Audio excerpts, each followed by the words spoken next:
Since the Ring of Fire's mining potential was discovered in 2007, several companies have tried to find the path to make the opportunities there a reality. Frank Smink is CEO of KWG Resources, a junior mining company working to develop chromite deposits there, and he joins us in studio. Welcome, sir. Thank you. Pleasure to be here. All right. So your company, KWG Resources, has a tagline in its email signature, Canada Chrome Corporation. I want to get an understanding of the mineral, chromite. How necessary is it to our day-to-day lives? Okay, maybe let's do it this way. KWG is the only Canadian company that's in the Ring of Fire, and because there's chromatite there, Canada is full of rocks, and chromatite has chromite, and from chromite you derive the mineral chrome, and chrome, when alloyed with iron, makes stainless steel. The mineral, the chromatite rock, is so rich in chromite that it is almost 100% of value, and it would be shipped out whole to wherever it gets processed, which would be south along the Trans-Canada Transportation Corridor. By rail. Okay. I want to talk about our neighbors to the south. You had mentioned them off the top, the U.S. Tell me why the United States in particular is interested in Ontario's chromite deposit in the area of Ring of Fire. We're talking, when we talk about other nations, South Africa, we're talking about China. There's large chromite deposits in those regions. Why is Ontario, why does the U.S. have eyes here? Well, because it's nearby, and we're very friendly. This particular discovery looks to be something that can supply them with something they don't have for as long as a century, and perhaps well into a second century. So that's the reason, and it's nearby, so it's not too far away from Detroit, where it might go to. If the U.S. is your customer, a number of things can happen. It occurs through financial mechanisms called a take-or-pay contract, which in effect bring the full faith and credit of the government of the United States or the agency designated to do the job into the project. And with that, you can monetize that almost immediately after signing the contract. And with that, we can then pursue our plan to share this, the benefits of this, the economic value of this enterprise fully 50-50 with the First Nations, subject to their free, prior, and fully informed consent. But that then could be immediately settled into a trust. The trust could generate its own yields and income, and that would be substantial income that could go and correct any number of desperately wanted things that need doing in the communities that are in the neighborhood of the deposits. I want to talk about another relation, as you mentioned, for First Nations communities. Last week, members and leaders from Indigenous communities traveled to the legislature at Queen's Park as part of the First Nations Land Defense Alliance, and to push back on mining development in the province, particularly around the Ring of Fire. What would you like to say to First Nations communities that don't share sort of the same enthusiasm for the chromite extraction? I think the system is in place. So 5 years ago, I think it might have been 5 years ago today, we went from staking large claim blocks, often from helicopter, often without a visit with the local community, to map staking. And now a prospector can stake a claim that he wants on a map, and before anything can happen, there has to be a notice served by the mines minister on the communities in the area as to what is hoped would happen there. And so even earliest exploration cannot be done unless there's consent from the affected communities. So it is a process that it's an opportunity for an education process that didn't exist before. And I think if the explorers amongst us, engineers amongst us, can properly articulate what might be available or what might come of this work, and share it fairly with the local people without interfering with their traditional lives and with those communities, then I don't know why. What I have heard from almost everyone within my First Nations contacts, which are quite large, is yes, of course we want prosperity. You know, we're not stupid.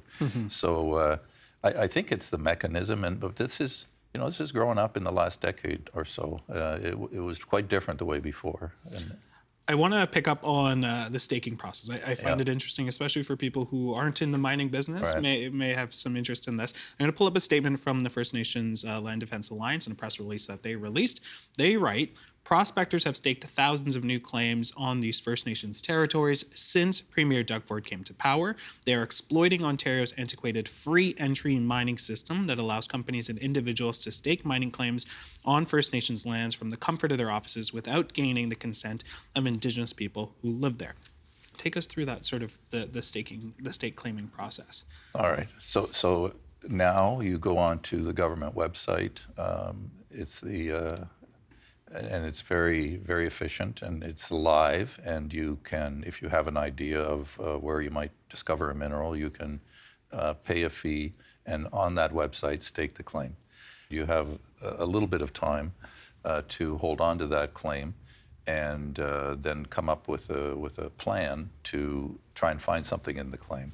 The whole idea of free entry is a little bit abused because without free entry, I mean, this goes back 5,000 years to the beginning of the Bronze Age.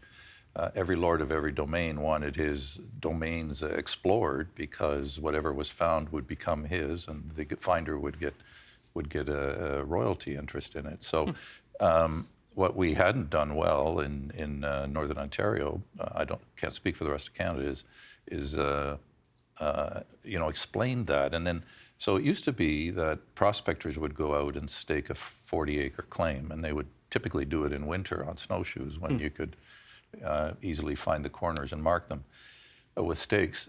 A 40-acre claim, and he would, in his own self-interest, would go and have a visit with the local people to let them know he was out there, because if they didn't, he could freeze to death very quickly. We went from 40-acre claims to 630-acre claims, and we over time went from snowshoes to snowmobiles, skidoos, and later on helicopters. And yes, huge tracts of land were staked. That ended just as the map staking came in, and the requirement to stake your claim. You don't have to tell anybody where you're going. And the fact that you can do it from the comfort of your desk maybe should help. But then you immediately have to tell the chief and the council and of the local communities in a very wide radius, generally speaking. So everybody gets lots of notice that the staking has occurred and what the hope for the exploration of that claim is. You talk about the efficiency for a prospector sitting at their desk and being able to do that. You talk about sort of the safety if they, many decades ago, that you would go out to the land, let the local communities know that you're out there for the safety of yourself. I want to look at the other side. The First Nations leaders that we spoke to also say that the Ontario government doesn't inform the prospectors of which First Nations lands they've claimed until after the stake has been made. Does that process need to change? Well, I appreciate the point, but I think we touched on it. Free entry, if you have it could change. I suppose there's other systems. I can't see how any of us are going to be encouraged to take risks exploring, if we have to first go and tell the chief, we want to stake a claim over here, and he'll say, why? And we'll say, well, because there's a gold mine there. And the chief's going to say, well, no, we're not, we're not letting that happen. But in the consultation process that I think we've learned increasingly how to do better and better, there's lots of opportunities to create the relationships to make an enterprise out of that. Mm-hmm. Free entry is free entry. I mean, the reason it makes sense and has done for 5,000 years is because it works to find things in the ground.